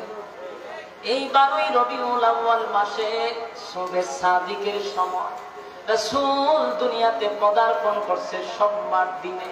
সত্য না মিথ্যা? 100% সত্য। হয় 8 তারিখ অথবা 12 তারিখ, কিন্তু সোমবার দিন শবে সাদিকের সময় রাসূল দুনিয়াতে পদার্পণ করছে। সুবহানাল্লাহ। যুবক ভাইরা, রবিউল আউয়াল মাসে রাসূল দুনিয়াতে আসার কারণে আমরা খুশি না বেজার? কথা হয় না দি? এই রবিউল আউয়াল আসলে আপনারা যেমন খুশি আমরাও খুশি, ঠিক কিনা? আপনারা বেজার? কথা হয় না? খুশি না বেজার? রবিউল আউয়াল এলে হৃদয়ের দুয়ার খুলে, রবিউল আউয়াল এলে হৃদয়ের দুয়ার খুলে, ছড়িয়ে তব নামের খুশবু ফুল। ইয়া মুহাম্মদ মুহাম্মদ মুহাম্মদ রাসূল, ইয়া মুহাম্মদ মুহাম্মদ মুহাম্মদ রাসূল। সৌতরি কথা বলেন, সৌতরি আমার সাথে বুঝিব বলেন, ইয়া মুহাম্মদ মুহাম্মদ মুহাম্মদ রাসূল, ইয়া মুহাম্মদ মুহাম্মদ মুহাম্মদ রাসূল। রবিউল আউয়াল এলে হৃদয়ের দুয়ার খুলে, রবিউল আউয়াল এলে হৃদয়ের দুয়ার খুলে, ছড়িয়ে তব নামের খুশবু ফুল। ইয়া মুহাম্মদ মুহাম্মদ মুহাম্মদ রাসূল, জুড়ে ইয়া মুহাম্মদ মুহাম্মদ মুহাম্মদ রাসূল। আরবের খুশি সবই, আরবের খুশি সবই, এসেছেন ধরাই নবী। আরবের খুশি সবই, এসেছেন ধরাই নবী। আদারে দ্বার খুলে উঠেছে নূরের নবী, আদারে দ্বার খুলে উঠেছে নূরের নবী। মোহাম্মদ নামে বাজে নাতে রাসূল, ইয়া মুহাম্মদ মুহাম্মদ মুহাম্মদ রাসূল, জুড়ে ইয়া মুহাম্মদ মুহাম্মদ মুহাম্মদ রাসূল। রবিউল আউয়াল এলে হৃদয়ের দুয়ার খুলে, রবিউল আউয়াল এলে হৃদয়ের দুয়ার খুলে, ছড়িয়ে তব নামের খুশবু ফুল। ইয়া মুহাম্মদ মুহাম্মদ মুহাম্মদ রাসূল, ইয়া মুহাম্মদ মুহাম্মদ মুহাম্মদ রাসূল। আমারই মন বিজনে দিদারে স্বপ্ন বুনে, আমারই মন বিজনে দিদারে স্বপ্ন বুনে, আশিকের দাও দেখা দাও শয়নে হৃদয় কোণে। কথা কোনটি না? আমরা গাইতে পারিনি কিছু কথা হয় নাকি? আমরা তো আওয়াজ দিতে পারি, আমরা বলে শান গাই না, শান তো গাবো আজকে সব কথা হয় নাকি? গান গায়ে শান না, বোঝার দরকার আছে কথা হয় নাকি? আমার সাথে কইতেই বলুন, ইয়া মুহাম্মদ মুহাম্মদ মুহাম্মদ রাসূল, ইয়া মুহাম্মদ মুহাম্মদ মুহাম্মদ রাসূল। আমারি মন বিজনে দিদারে স্বপ্ন বনে, আমারি মন বিজনে দিদারে স্বপ্ন বনে, আশেকের দাও দেখা দাও শয়নে হৃদয় কোণে, আশেকের দাও দেখা দাও শয়নে হৃদয় কোণে, তোমারি প্রেমে সদা থাকি মশগুল। ইয়া মুহাম্মদ মুহাম্মদ মুহাম্মদ রাসূল, ইয়া মুহাম্মদ মুহাম্মদ মুহাম্মদ রাসূল। রবিউল আউয়ালে হৃদয়ের দুয়ার খুলে, রবিউল আউয়ালে হৃদয়ের দুয়ার খুলে, ছড়িয়ে তব নামের খুশবু ফুল। ইয়া মুহাম্মদ মুহাম্মদ মুহাম্মদ রাসূল, ইয়া মুহাম্মদ মুহাম্মদ মুহাম্মদ রাসূল। সুবে সাদিকের সময় দুনিয়াতে রাসূল পদার্পণ করছে, খুশি রে আমরা বড় খুশি, আমরা বেজার না, আনন্দিত আনন্দিত। শুধু আমরা কেন, আসমান আনন্দিত, জমিনটাও আনন্দিত, সূর্য চন্দ্র গ্রহ নক্ষত্র, পাহাড় পর্বত সাগর নদী নালা খাল বিল কীট পতঙ্গ আর নবীর আগমনে সবাই তো আনন্দিত। আল্লাহর নবী দুনিয়াতে আসার পরে আম্মা জান আমেনা বলে,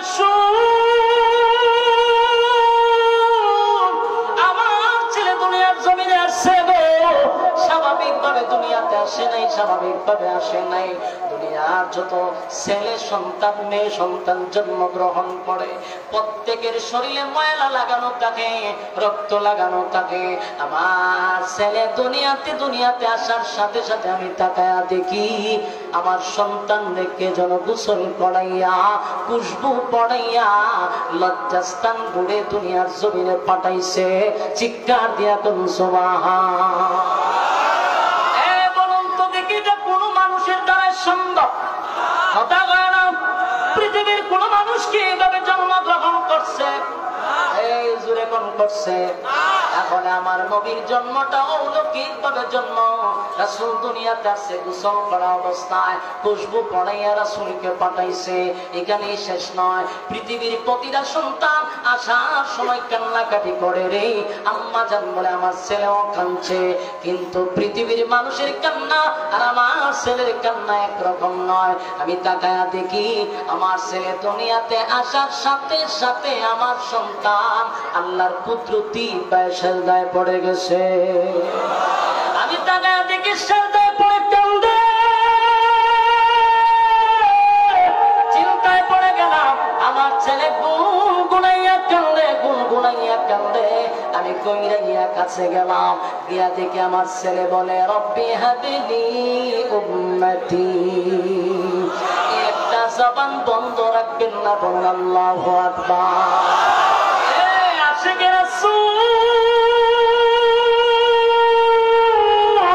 নবীর সংখ্যায় আমার নবী দুনিয়ার জমিন আসছে অলৌকিক ভাবে, যেটা পৃথিবীর কোন মানুষ এইভাবে জন্ম নিতে পারবে না। দুনিয়াতে আসার সাথে সাথে কেউ সেজদা দিতে পারে না। এখানে শেষ নয়, আল্লাহ নবীর মা আমেনা বলেন, হঠাৎ করে দেখি আমার কাছে একটা ঘোষণা আসছে, আমার ছেলেকে নিয়ে যাবে। আমি তাকায় দেখি আমার আশেপাশে আমার ছেলে নাই। আমি পেরেশানির মধ্যে পড়ে গেলাম, কোথায় রে আমার কলিজার টুকরাকে? সারা ঘরে বিশ্রায়া পাই না। আওয়াজ আসলো আমেনা, চিন্তার কোনো কারণ নাই, তোমার সন্তানকে আমার আল্লাহ ইনভাইট করছে ফুল কায়নাতের মধ্যে। তোমার ছেলেকে পরিচয় করায়া দিবে আমার আল্লাহ, সাত আসমানকে পরিচয় করাবে, সাত জমিনকে পরিচয় করাবে, ফুল কায়নাতকে পরিচয় করাইবে। কারণ নবী জন্মের পরে যখন কোন সৃষ্টি যেন এই কথা বলতে না পারে মুহাম্মদকে চিনি না, এমন কোন মাখলুক যেন না থাকে। তাই আমার নবীর সাত আসমান ভ্রমণ করাইল, সাত জমিন ভ্রমণ করাইল, ফুল কায়নাত ভ্রমণ করাইয়া আমার নবীরে আবার মার কাছে ফিরাইয়া দিছে। জোরে কোন সুবহান। বলো, এটা কোন মানুষের দ্বারা সম্ভব? আশিক রাসূল জোরে কোন সম্ভব? পৃথিবীর কোন মানুষ জন্মের পরে পৃথিবী ভ্রমণ করছে? কথা হয় না, আওয়াজ দিতে হবে। আমার নবীর দ্বারাই সম্ভব। এইভাবে অলৌকিক ঘটনা। শুধু তাই নয়, আবু তালেব বলেন আমি তাকায়া দেখি আমার বাতিজারে কুলে নিব, আমার বাতিজা শুধু চতুর্দিকে মাথা লাড়ায়। আশ্চর্য হয়ে গেলাম, আমি আমার বাতিজার চেহারার দিকে তাকায় আসি, বাতিজা আমার চেহারার দিকে তাকায় না, ডাইনে মাথা লড়ায় বামে লড়ায়। হঠাৎ করে তাকায়া দেখি সূর্য চন্দ্রটাও ডাইনে লড়ে বামে লড়ে। আশ্চর্য হয়ে গেলাম, চন্দ্র ডাইনে বামে লড়ে। শুধু তাই নয়, আমার বাতিজা বামে যদি চেহারা ঘোরায় চন্দ্র বামে যায়, আমার বাতিজা ডাইনে যদি চেহারা ঘোরায় চন্দ্রটা ডাইনে যায়। চিৎকার দিয়া কোন সুবহান। এ আশিক রাসূল, এটা আমার নবীর শান, এটা আমার নবীর শান, এটা আমার নবীর শান, এটা আমার নবীর শান। পৃথিবীর কোন মানুষের জন্মের পরে চন্দ্র নবীর আনন্দ দিছে, কোন মানুষকে আনন্দ দেয় নাই, আমার নবীর আনন্দ দিছে। তাই পৃথিবীর কোন মানুষের জন্য এটা সম্ভব ছিল না, আমার নবীর জন্য সম্ভব ছিল। শুধু তাই নয়, একের পর এক অলৌকিক ঘটনা। হালিমাতুস সাদিয়া যেদিন রাসূলকে নিয়ে যাবে সেদিন অলৌকিক ঘটনা। যেই উটনিটা হাঁটতে পারত না, নবীরে উঠানোর পরে উটনি এমন ভাবে দ্রুত গতিতে দৌড়ায় যেন সমস্ত উটকে পিছনে রেখে উটনি দৌড়াইয়া তায়েফে চলে গেছে। সুবহান। একের পর এক অলৌকিক ঘটনা। শুধু তাই না,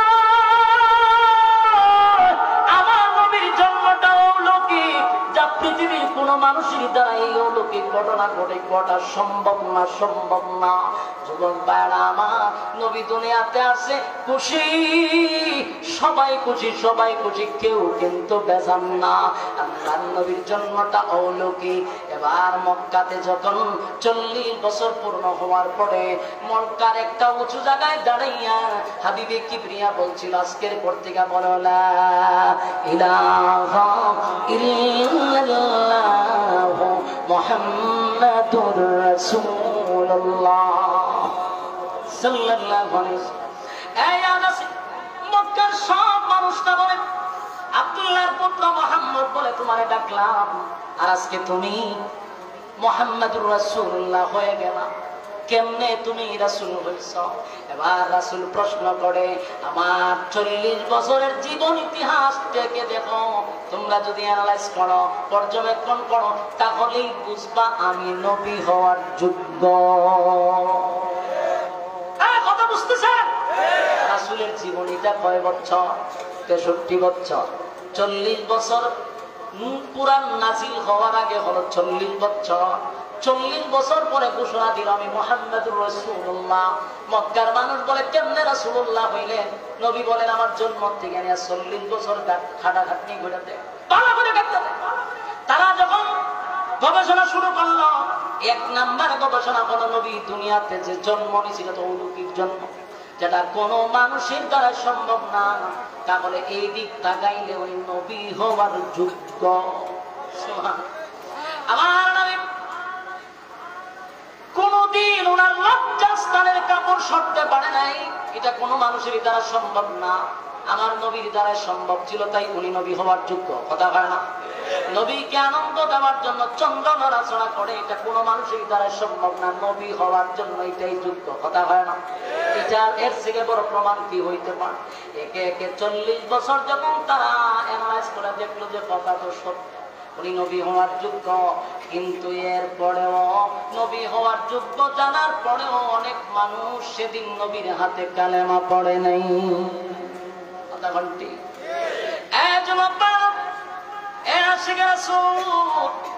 40টা বছর আমার নবীরে সবাই ভালোবাসে, উপাধি দিছে রে আল আমিন। কারণ 40 বছরে আদেশ নাই, নিষেধ নাই, সুদের বিরুদ্ধে বয়ান নাই, ঘুষের বিরুদ্ধে বয়ান নাই, পর্দা নাই, কোন ওয়াজ নসিহত করে নাই, কেউ শত্রুও নাই। যেই মাত্র 40 বছর পূর্ণ হলো, আল্লাহর নবী বলেন লা ইলাহা ইল্লাল্লাহ, নেই কোন মাবুদ আল্লাহ ছাড়া। আজকের পর থেকে গাছের পূজা, মাছের পূজা, একজনের পূজা, ল্যাংটার পূজা, এই সমস্ত ভণ্ডামি আজকের পর থেকে সব বাদ। এবার গোলামি চলবে কার? যেই মাত্র রাসূল বললেন আজকের থেকে আগুনের পূজা, সূর্যের পূজা, চন্দ্রের পূজা, পাথরের পূজা, ল্যাংকার পূজা, জড়ার পূজা, আইজনের পূজা, কাইতনের পূজা সব বাদ, গোলামি চলবে কার? সেদিন থেকেই তারা নবীর বিরুদ্ধে দাঁড়ায় গেছে। কথা এখন বুঝতেছে? স্বার্থে যখন আঘাত করছে তখন দাঁড়ায় গেছে রাসূলের বিরুদ্ধে। 40 বছর রাসূলের জীবন ইতিহাস যুগ ছিল। রাসূল 40 বছর, এটা ছিল নবী হওয়ার জন্য যুগ বসে, এর সব প্রমাণ 40 বছরের ভিতরে রয়েছে। এই 40 বছর উম্মতের জন্য পালনীয় নয়। বুঝেন নাই মনে কথা? 40 বছরের পুরো বিষয়টা কি কেউ পালন করতে পারবো? পালন করা সম্ভব? পালন যদি করতে পারবো তাহলে তুই রাসূলের মতো জন্ম ইয়া দেখা। রাসূলের জন্মের পরে সূর্য চন্দ্র লড়াচড়া করছে, তুই লড়াচড়া করে দেখা। তাহলে বোঝা গেল 40 বছরের জীবন ইতিহাস এটা পালনীয় নয়, এটা আলোচ্য আলোচ্য আলোচ্য। বাকি 23 বছরের জীবন ইতিহাস শুধু আলোচ্য নয়, এটা পালনীয় পালনীয় পালনীয়। আমাদের সমাজের মানুষগুলি কোনটা আলোচ্য কোনটা পালনীয় এখন পর্যন্ত এতটুকু বুঝার জ্ঞান নাই। এরা দেখবেন বুঝে কম, লাফায় বেশি। বেটা আমারে তুই ক 40 বছরের জীবন ইতিহাস লাফা, এটা তো রাসূল নবী হওয়ার যতগুলা মানে ইয়েগুলা দরকার, যতগুলা মানে সার্টিফিকেট দরকার, সবগুলো কি 40 বছরের ভিতরে। বেঈমানরা তো আমাদের নবী হয়েছেন কেন বলে 40 বছর গাইতে দেখ আমি কেন নবী হয়েছে। কিন্তু 40 বছরের ভিতরে তো পালন করার কিছু নাই। যখন 40 বছরের পরে কোরআন আসছে, নামাজ এটা কি আলোচ্য না পালনীয়? ফর্দা আলোচ্য না পালনীয়? তাহলে পালনীয় কোনটা আলোচ্য কোনটা এটা বুঝতে পারছেন? এই জন্য বেশিরভাগ মানুষ দেখবেন 23 বছরের জীবন ইতিহাস নিয়ে আর লাফায় কম।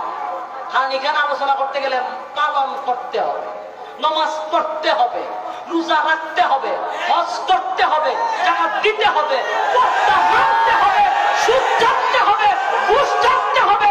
এই জন্য এটা মানতে রাজি না যেখানে নামাজ নাই, রোজা নাই, হজ নাই, জাকাত নাই, পর্দা নাই, সুদ ঘুষ সয়লাভ, সেটা মানতে রাজি। রাসূলের মিলাদ নিয়ে আলোচনা করলে কি হয়? নফল ইবাদত বন্দেগীর সব হয়। আমরা কোন সময় মিলাদুন নবী অস্বীকার করি না। মিলাদুন নবী যারা মানে না এরাও মুসলমান হতে পারে না। কারণ রাসূলের মিলাদ আপনাকে মানতে হবে।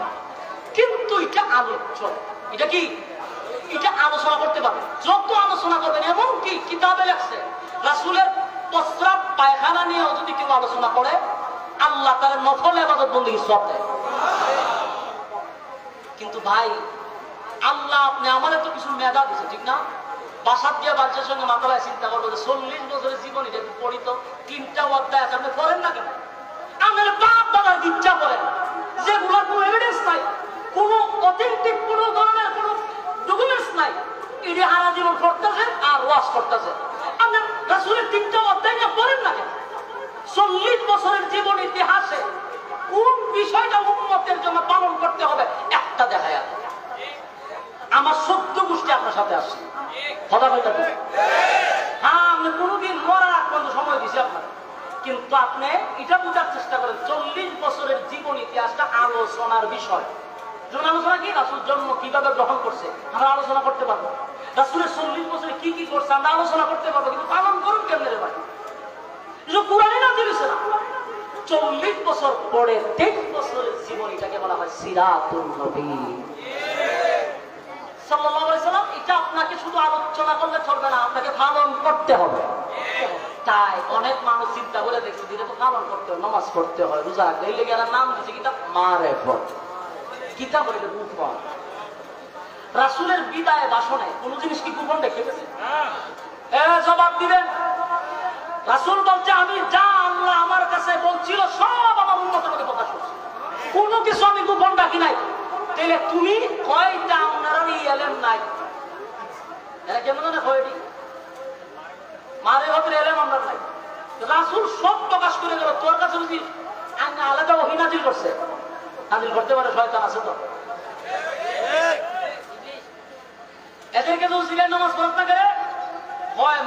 তোলার নামাজ লাগে না, এটা আমরা সেই শরীয়তের কাজ শেষ করে বসে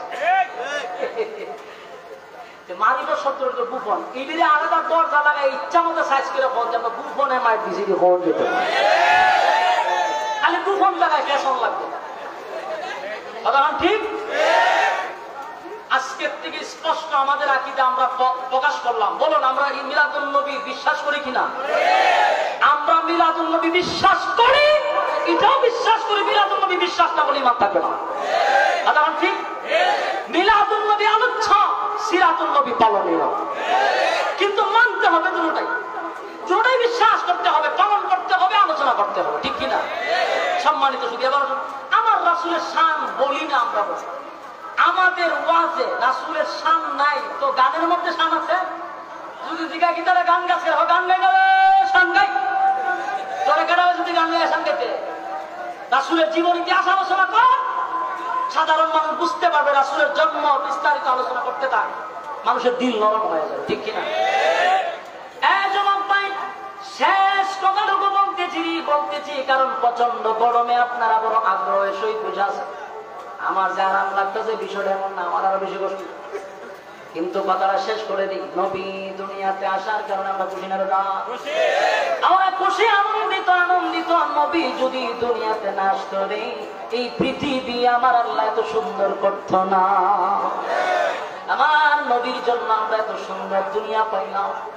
আমার নবীর সুপারিশ ছাড়া হাসরের মাঠে কেউ সুপারিশ করতে পারবে না, কথা হয় না? আল্লাহ বলেন নবী গো, একমাত্র হাসরের মাঠে আপনাকে সুপারিশকারী বানাইলাম। আমার নবী ছাড়া হাসরের মাঠে কেউ সুপারিশ করবে না। সেই নবীরে যদি কেউ অস্বীকার করে ঈমান থাকব। তাই আমরা কলিজা দিয়া নবীরে ভালোবাসি। শুধু তাই নয়, নবীর বিরুদ্ধে যদি কেউ কথা বলে আমাদের আহলে হক উলামায়ে কেরাম সর্বপ্রথম রক্ত দেয়। বাস্তব না বাস্তব? ইতিহাস বলি না, ইতিহাস আপনারা বললে চলতো না। 2013 সালে শাপলা চত্বরে কেন আলেমরা জমাইতে হয়েছি? ব্লগাররা যখন নবী বিরুদ্ধে কথা বলছে, নবীকে নিয়ে কুরুক্তি করছে, তখন আমাদের উলামায়ে কেরাম ঝাঁপিয়ে পড়ছিল। সেদিন আপনারা ভাই নেই, বুরাতে যখন নবীর বিরুদ্ধে কুরুক্তি হয়েছে, আমাদের উলামায়ে কেরাম লামার পরে 7 জন শহীদ হয়েছিল। নবীর মহব্বতে তারা জীবন দিছে। বাংলাদেশে অসংখ্যবার রাসূলকে নিয়ে কুটুক্তি করার পরে আমাদের উলামায়ে কেরাম জীবন দিছে, রক্ত দিছে। মহব্বত আমরা করি, রক্ত আমরা দিই। কথা বুঝতেছে? বিভ্রান্ত ছড়াবে। এখন আসুন, নবী আসার কারণে আসমান খুশি, জমিন খুশি, সূর্য খুশি, চন্দ্র খুশি, সব খুশি। আমরাও খুশি, আপনারও খুশি, ঠিক কিনা? নবী যে বিদায় হয়েছে এই ব্যাপারে আপনারা কষ্ট আছে? আমার কথা বলতে, হ্যাঁ, আপনাদের ভূমিকা হলো, আমাদেরও কথা হলো 12ই রবিউল আউয়াল মাসে রাসূল 12 তারিখ আসে দুনিয়া, ঠিক না? কিন্তু এটাকে অস্বীকার করতে হবে 12ই রবিউল আউয়াল সোমবার রাসূল দুনিয়াতে বিদায় হয়েছে, হ্যাঁ, অস্বীকার করতে পারবেন? এটা যদি আপনি স্বীকার করেন বলে হাউজুর 12 তারিখ রাসূল আইছে, রাসূল 12 তারিখ দুনিয়াতে গেছে, এটা যদি স্বীকার করেন, আমি আপনার কাছে প্রশ্ন করব, আসার আনন্দের চেয়ে যাওয়ার ব্যথাটা কি কম? হ্যাঁ, সত্যিকারের আশিক রাসূল যারা, এরা সেই দিনে কান্নাকাটি করার কথা। তাহলে বাদ দেন, আমরা বাদ দেন। এবার আসুন সাহাবায়ে কেরামরা কি করছে। সাহাবায়ে কেরাম যদি 12ই রবিউল আউয়াল সোমবার দিনে যদি আনন্দ মিছিল করে আমরা করব, আমাদের সমস্ত উলামায়ে কেরাম করবে, আপনাদের সঙ্গে আমরাও করব। সাহাবায়ে কেরামদের ইতিহাস আমরা পড়ে দেখি। হযরত ওমর যেদিন শুনছিল আমার রাসূল দুনিয়া থেকে বিদায় হয়ে গেছে, হযরত ওমর তরবারিটা হাতে লইয়া এইভাবে ঘুরাইতেছিল আর বলতেছিল, মদিনার মানুষেরা রে, কেউ যদি আমার সামনে বলবি রাসূল দুনিয়া থেকে বিদায় হয়েছে, তাহলে জেনেরা এই তরবারি দিয়া তোদের ফয়সালা করব। পাগল পাগল হয়ে গেল হযরত ওমর, পাগলের মতো হইয়া চতুর্দিকে ঘুরাইতে লাগলো। নবী দুনিয়া থেকে বিদায় হয়েছে, হযরত ওমর এটা মানতে পারে না। কেউ ভয়ে ওমরের সামনে যায় না রে। আল্লাহর নবীর একজন সাহাবী হযরত আবু বকর হযরত উমরের কাছে কানে কানে গিয়া বলেন, ইন্নাকা মাইতুন ওয়া ইন্নাহুম মাইতুন। হে উমর, আল্লাহ তো বলছে আমার নবীও মরণশীল, মরতে হবে, দুনিয়া ত্যাগ করতে হবে, এটা নবীও। এবং আল্লাহ বলেন দুনিয়ার সমস্ত মাখলুক দুনিয়া থেকে বিদায় হতে হবে, মৃত্যুর স্বাদ সকলেরই গ্রহণ করতে হবে। কথা কোন ঠিক? তবে আমাদের ইয়াকিন হলো, আহলে সুন্নাত ওয়াল জামাতের আকীদা হলো আমার নবী কবরে এখনো জিন্দা আছে। আমরা আমাদের নবীকে হায়াতুন নবী বলে স্বীকার করি, ঠিক কিনা বলে? নবী হায়াতুন, রওজা শরীফে নবী জিন্দা, সালাম দিলে নবী নিজ কানে শুনে সুবহানাল্লাহ। এটা আমাদের আকীদা। কিন্তু দুনিয়া ছাড়তে হবে। কথা কোন ঠিক? হযরত ওমর তরবারি জাহাজে লইয়া বলতেছেন, না আমার নবী বিদায় হয়েছে, এমন কথা বলা যাবে না। কিন্তু হযরত আবু বকর যখন কানে কানে আয়াতটা পড়ে শোনায়া দিল, হযরত ওমর তরবারিটা ফেলে মাটিতে লুটায়া পড়ে কান্দে আর বলে, হায় রে আমার নবী কি চলে গেছে। কান্নার রোল পড়ে গেল। ওটা নবী নাই, নবী নাই, নবী নাই, নবী নাই, নবী নাই, কান্নার রোল পড়ে গেছে। হায় রে সাহাবীদের কান্না, হযরত আবু বকর কান্দে, উমর কান্দে, উসমান কান্দে, আলী কান্দে, সব সাহাবীরা কান্দলো কান্দলো কান্দলো। এমনকি আল্লাহর নবীর মেয়ে ফাতেমা, রাসূল যেদিন দুনিয়া থেকে বিদায় হয়ে গেল, 6 মাসের ভিতরে বেঁচে ছিল, একটা দিনের জন্য ফাতেমা একদিন মুস্কি হাসি দেয় নাই।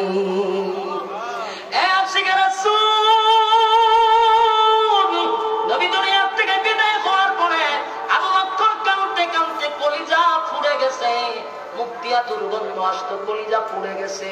খালি চিৎকার দিয়া বলতো, হায় রে আমার নবী নাই, নবী নাই, নবী নাই। আবু বকর কাঁদতে কাঁদতে কলিজা পুড়ে গেছে, চোখ দিয়া দাগ পড়ে গেছে, চোখ দিয়া পানি আসে না, রক্ত চলে আসে, এমন কান্নাটা কান্নলো। সাহাবীদের ইতিহাস দেখে কোথাও পাইলাম না একটা দিনে তারা মিছিল মিটিং করত, দিন শেষে তারা জিলাপি আর বিরিয়ানি খাই আনন্দ মিছিল করত। কোন ইতিহাসে পাই নাই, পাইছি শুধু কান্নার রুল পড়ে গেছে, কান্নার রুল পড়ে গেছে। দুনিয়াতে যখন রাসূল বিদায় হয়ে গেল, রাসূলকে যখন রওজা শরীফে শোয়া দিল, এর কিছুদিন পরে নবীর একজন আশিক বেলাল, হাবশি বেলাল, হাবশি বেলাল কালো ছিল, চেহারাটা সুন্দর ছিল না, এমন কুচ্ছিত বেলাল। এত নিম্ন শ্রেণীর একজন লোক ছিল, তার বাবাও ছিল গোলাম, সেও গোলাম। মানুষের কাছে তার মূল্যায়ন না থাকলেও আমার মালিকের কাছে বেলালের সম্মান অনেক বেশি। বেলাল বলে, মদিনার মানুষের আমি মদিনায় যখন আযান দিছি, আমার নবীর পিছনে আমি ইকামত দিয়া নামাজ পড়ছি, আমি মুয়াজ্জিন, আমার নবী ইমাম রে। আজকে আমার নবী দুনিয়া থেকে চলে গেছে, আমি যদি আযান দেই আর আমার নবীর চেহারাটা না দেখি, আমি বেলালের কলিজা পেটে জাগাতি শেষ হয়ে যাব। তাই আমার আর মদিনায় থাকতে ইচ্ছা নাই। মদিনার অলিতে গলিতে আমি যেদিকে তাকাই, আমি দেখি আমার নবী এই রাস্তা দিয়ে হাঁটছে গো, আমার নবী এই জায়গায় বসে আমাদেরকে বয়ান করছে, আমার নবী অমুক রাস্তা দিয়ে হাঁটছে, আমি এইগুলো আমার চোখের সামনে আসে, আমি আর বরদাস্ত করতে পারি না। নবী বিরহ বেতায় বেলাল আর মদিনায় থাকতে পারলো না। মদিনায় থাকলো না কেন? কারণ বেলাল চিন্তা করলো, আমি এখানে থাকলে নবীর স্মৃতি আমার সামনে ভেসে আসবে। তাই বেলাল একদিন গাড়ি গুড়টা সব লইয়া মদিনা ছেড়ে সুদূর দামেস্কে চলে গেছে। এটা নবীর প্রতি মহব্বত আর মায়া, বেলাল মদিনায় থাকতে পারলো না, দামেস্কে চলে গেছে। এই যুবক ভাইরা, রাসূলের ইতিহাস, সাহাবায়ে কেরামদের জীবনী পড়ে দেখছি, গোটা মদিনায় কেল্লার রূল পড়ে যাইতো। মদিনায় বেলাল থাকলো না, চলে গেল। কিন্তু বেলালও বেশি দিন থাকতে পারল না, 6 মাস হয়ে গেল। বেলাল স্বপ্নে দেখেন আমার নবী বেলালের কাছে আইসা বলে, বেলাল রে, ও বেলাল, 6টা মাস হয়ে গেল মদিনায় তুই আযান দিস না। বেলাল রে, 1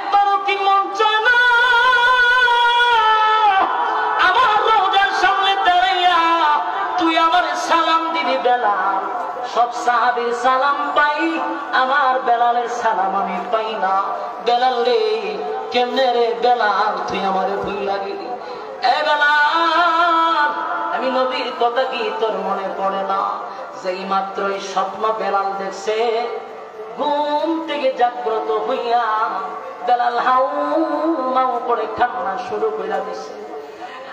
আর একটা সেকেন্ড দেরি করে নাই বেলাল, একটা সেকেন্ড দেরি করলো না। আবার গাড়ি গোট্টা লইয়া মদিনার দিকে বেলাল রওনা দিছে রে।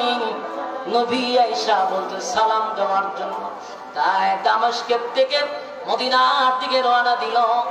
যেই মাত্র মদিনার দ্বার প্রান্তে ঢুকে গেছে, কয়েকজন সাহাবী বেলালকে দেখে দৌড়াইয়া মদিনার গলিতে গলিতে খবর ছড়াইয়া দিছে, তোমরা কারা গো?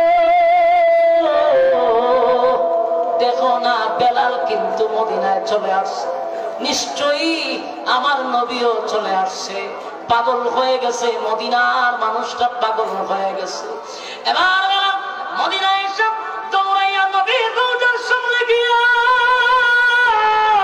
আসসালাতু ওয়াসসালামু আলাইকা ইয়া রাসূলুল্লাহ, আসসালাতু ওয়াসসালামু আলাইকা ইয়া হাবিবাল্লাহ, নবীর সালাম দেয়।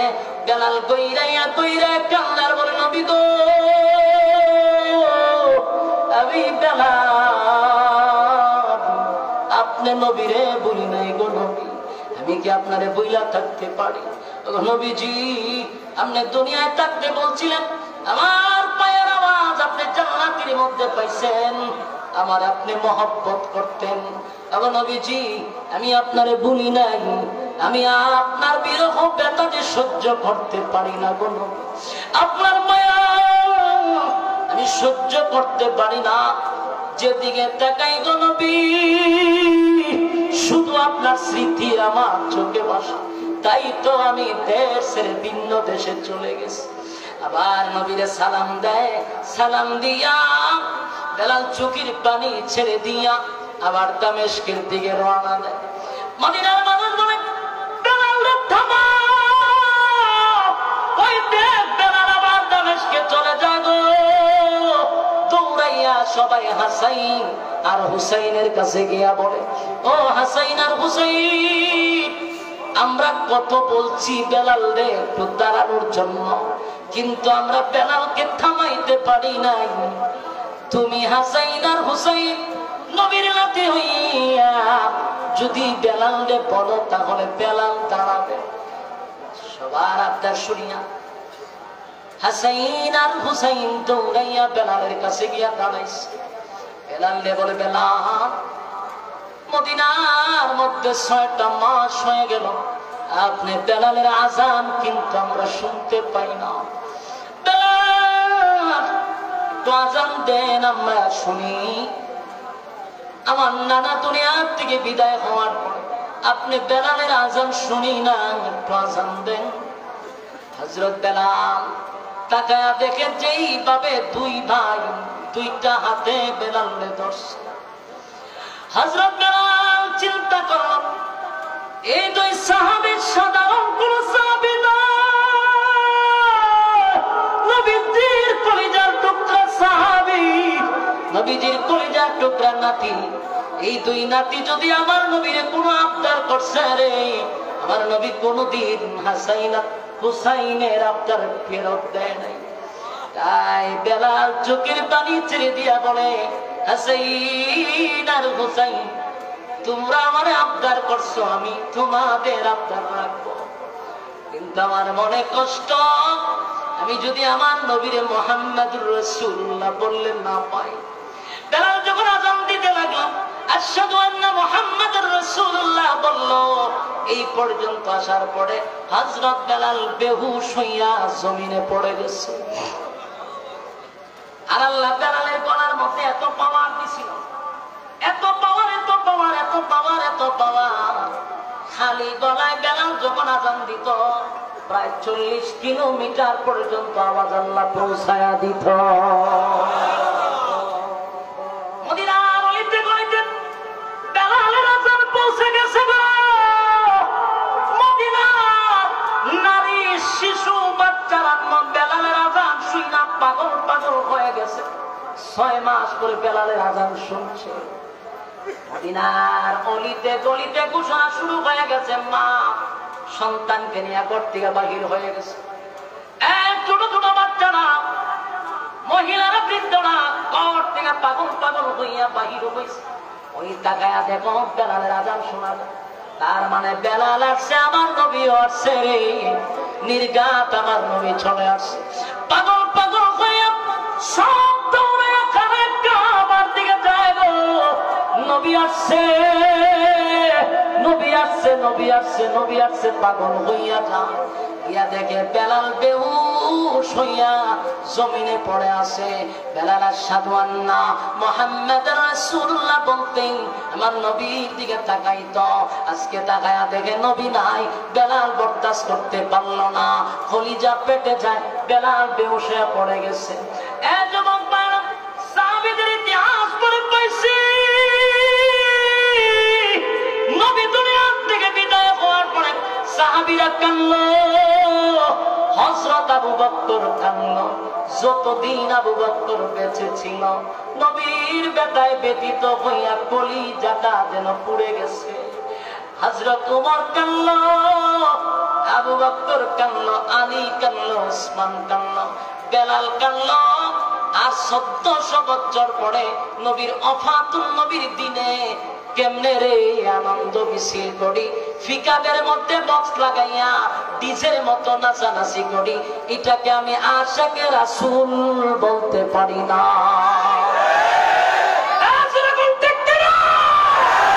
নবীর আশিকরা কোনোদিন আনন্দ মিছিল করতে পারে না। নবীর আশিকে রাসূলরা সেই দিন কান্নাকাটি করতে পারে।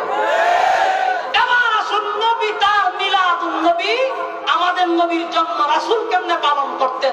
রাসূলের জন্মের দিন সোমবার রাসূল রোজা রাখতেন, সাহাবায়ে কেরাম রোজা রাখতেন। তাহলে এই সোমবার দিন রাসূল নিয়মিত রোজা রাখতো। আমরা দেশের রাজা রোজা রাখছি, কথা বল না, কয়জন রোজা রাখে? মিছিলের পরে তো খাওয়ান আছে।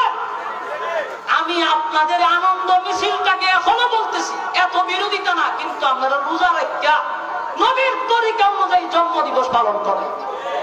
আবার আমি অনেক ভিডিও ফুটেজ দেখছি, কেক খাবে, কেক কাটা ইসলামের কোথাও আছে? রাসূলের পরিচয় না। সম্মানিত সুধী, আর এখন শুরু হয়েছে কি, ইদানিং দেশে মাজার নিয়ে শুরু হয়েছে বাঙ্গাবাঙ্গি। আমরা এইটাও বলি, মাজার বাঙ্গার পক্ষে আমরা না।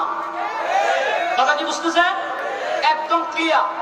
বাংলাদেশে কোন মাজার বাঙ্গা হোক, এটা আমরা চাই না। আমরা চাই মাজারের মধ্যে যারা ইয়াবার ব্যবসা করে, মাজারের মধ্যে যারা গাঞ্জার ব্যবসা করে, মাজারের সিদ্ধির ব্যবসা করে, মাজারের নারী পুরুষ একত্রিত হয়ে বেপরদায় নাচানাচি করে, এমন দুষ্ট লোককে পেটের চামড়া তুলে ফেলবেন বাইরে। গঞ্জামি দূর করতে হবে, ঠিক কিনা বলো?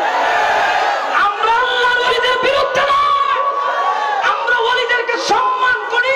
এই জন্য কোন মাজারে আমরা সিদ্ধি ধরাই না। তোরা যে আশিকে রাসূলের পরিচয় দিয়া ওলিয়া উলিয়াদেরকে বেইজ্জতি করতাছ, তোরা এই ওলিদেরকে আমরাও সম্মান করি না। তোরা করস, তোরা সিদ্ধি ধরাস, মহিলা নিয়ে নাচানাচি করস, ফুল বাজনা বাজাস, এতে ওলির সম্মান বাড়ে না কমে? কমাস তোরা খোঁজ আমদারে, তোমরা তো মিলে না।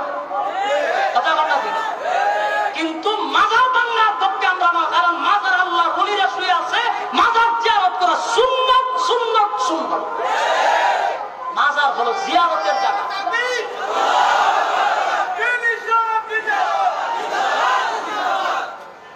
বলুন মাজার কিসের জায়গা?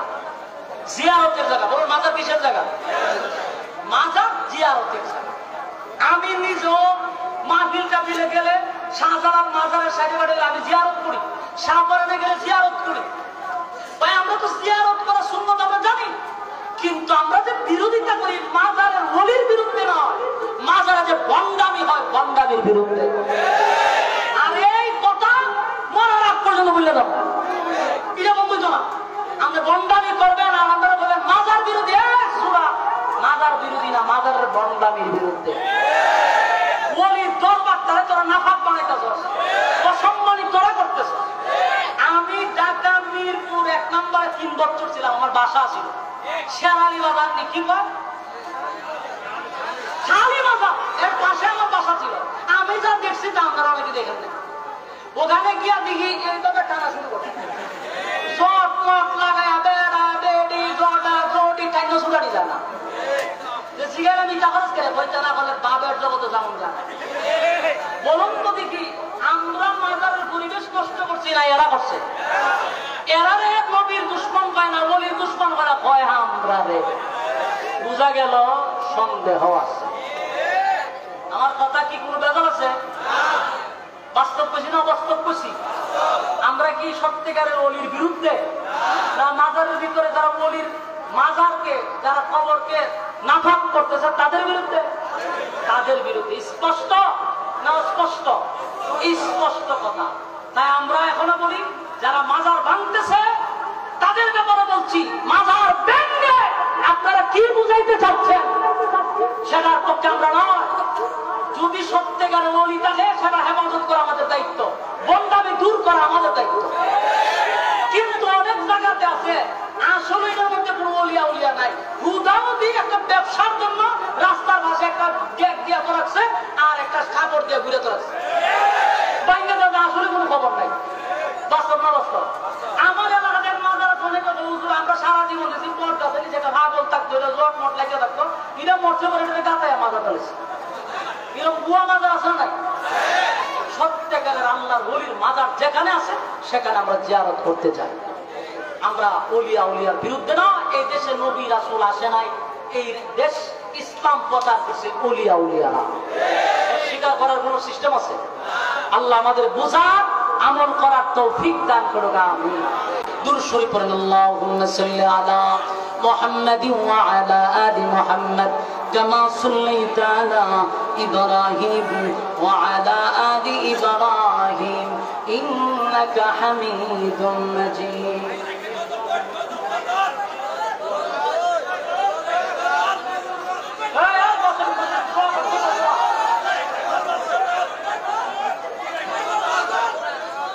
গজল গাওয়াই না কইতাম, আমি ভালো না গজল গীতা গাওয়ান বলছেন, গজল ভালো তো গাইতাম। বসেন বসেন ইনশাআল্লাহ।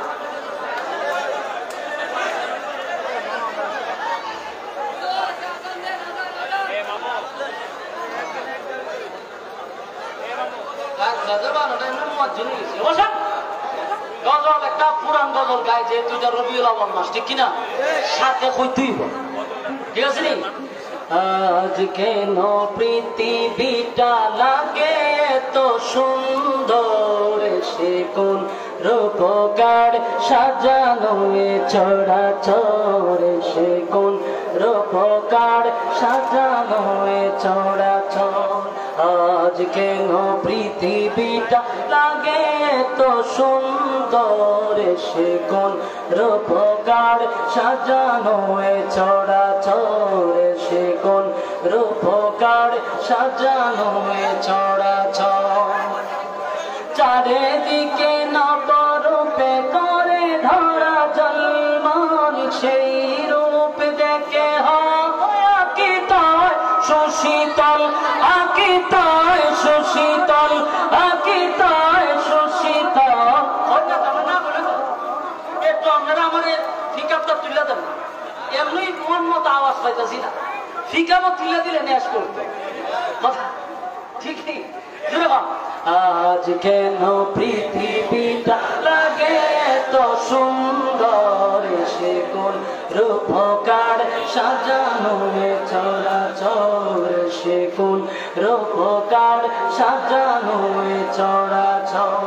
চারিদিকে নবরূপে করে ধরা জলমল, সেই রূপ দেখে হয় আকিতায় সুশীতল, আকিতায় সুশীতল, আকিতায় সুশীতল। কেটে গেছে কুচিত নিশীতের প্রহরে, সে কোন রূপকার সাজানো এ চরাচর সে কোন রূপকার সাজানো এ চরাচর আজ কেন পৃথিবীটা লাগে তো সুন্দর সে কোন রূপকার সাজানো এ চরাচর সে কোন সাজানো এ বনে বনে ফুটে ফুল করে পাখি কালারাপ সব গানে কেন এত আয়োজন সব